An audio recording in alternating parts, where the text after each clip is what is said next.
Kevin Pietersen, the game of cricket was introduced to India by some British traders back in the 18th century or the beginning of the 18th century. Today, India ranks higher than England in the ICC and higher than South Africa.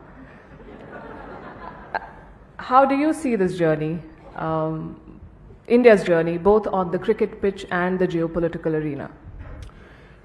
Yeah, I mean, a fascinating debate, and thank you so much for bringing me to India again. It is a place that I love. I've been coming here for 20 years now, and the country just keeps getting better and better.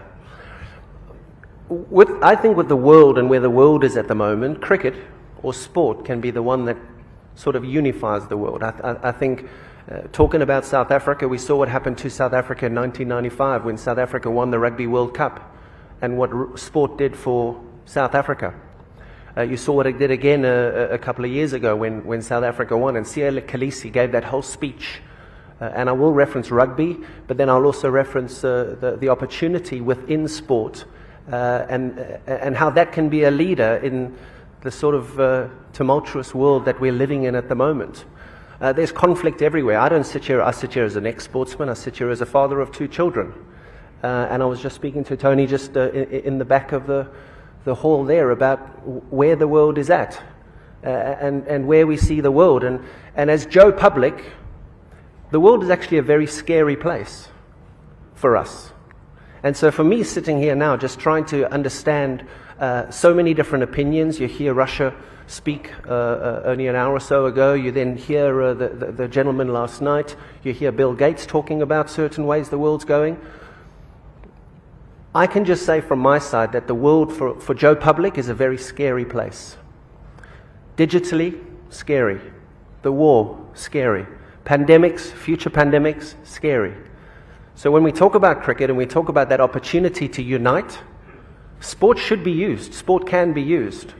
The relationships between England and India.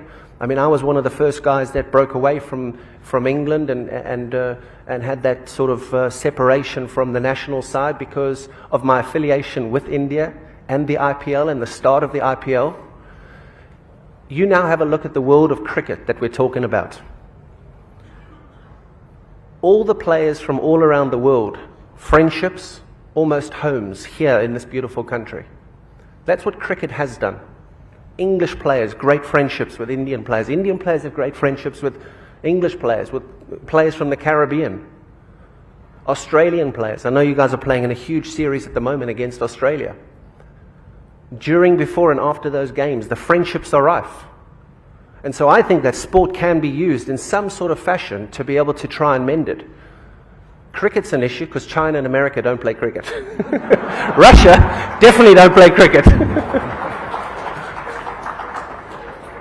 Interesting you say that, because you're also the one who's highlighted politics in the boardroom and the dressing room, and you've written about it. And how did that impact you as a player? How did it impact your game and your idea of what it takes to be a leader? Yeah, I don't think, I mean, on the flip side, I don't think politics should merge with sport in a manner where it picks teams and it favors different people. But I actually think the world has changed a lot since I wrote that book. And I actually think that right now, any opportunity to unify and to unite, whether it's countries, whether it's people, I think it needs to happen. The world has changed so much. I mean, we've just been through a pandemic. The last couple of years have been chaos for all of us.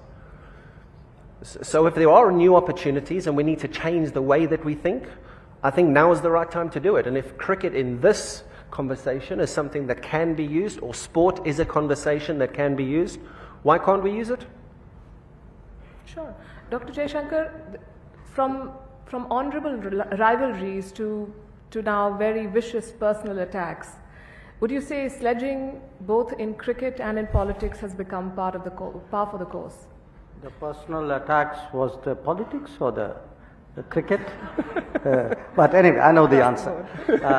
Now look, you know, if I could just pick up on something which Kevin said. He spoke about sports, cricket specifically, as a way of bonding, of uniting. I also look at it in a slightly different way. I mean, think of us, we're from the world of sports, from the world of politics, from the world of diplomacy, and what is common amongst the three of us? All of them are extremely competitive activities.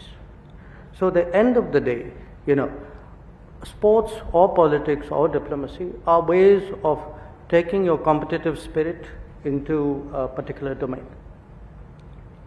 Now, when you speak about leadership, leadership is about making choices, having the courage to make the choices at difficult moments in the middle of a competition. And, in anything which any of us would have done, a large part of it is drilling for it on a regular basis, the sort of, I would say, the going to the nets which you would do in every business or as a regular routine, but also the mental strength and the experience and sometimes the innate talent to take the tough calls at the right time. Now, when you are competitive, yes, sometimes competition can be very extreme, and that's the kind of situation you are talking about. It will happen because not everybody would play by the rules. Not everybody. Sometimes it could be temperament. Sometimes it could be the compulsions of a situation. It can happen. But I would say, in my own way of working, I think if I have colleagues in the room, they would bear me out. I often, in diplomacy or in strategizing, use cricket analogies.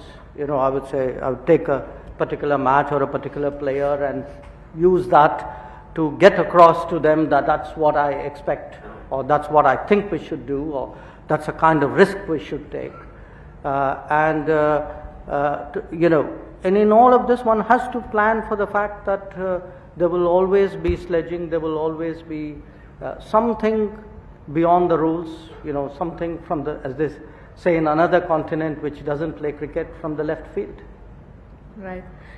I want to quote from what Mike Pompeo recently said about you in his book. He called you, and I'm quoting, a professional, rational, and a fierce defender of his boss and his country. And since you believe in cricket analogies, with a captain like Prime Minister Modi, how do you really set your field? Do you play an aggressive game and close in on the batsman, or do you focus more on guarding the boundaries mostly?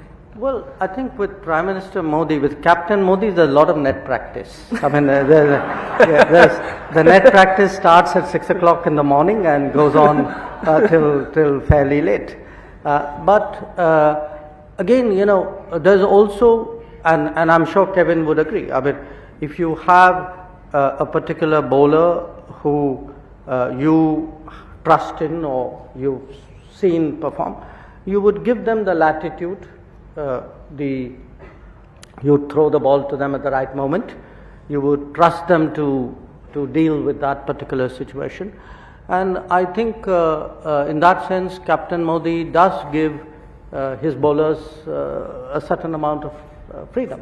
I mean, he expects you to take that wicket if he gives you the chance to do it.